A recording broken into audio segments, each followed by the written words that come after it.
कि सुनले में भयानक और ठोकले में तेज तलवार है, और सारे जेकर नाम सुनते सबका फाड़ जाले, वह जिलवा हमार है।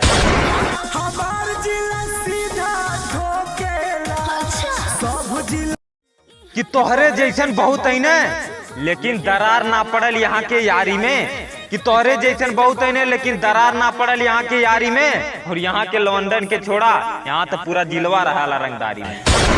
हमार जिला सीधा ठोकेला, सब जिला तू राज करने की छोड़, यहाँ बड़े बड़ों से कुछ नहीं हिला है।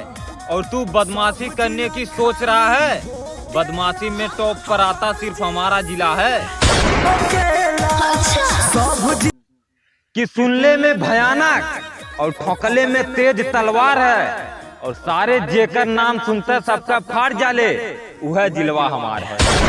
हमार जिला सीधा ठोकेला, सब जिला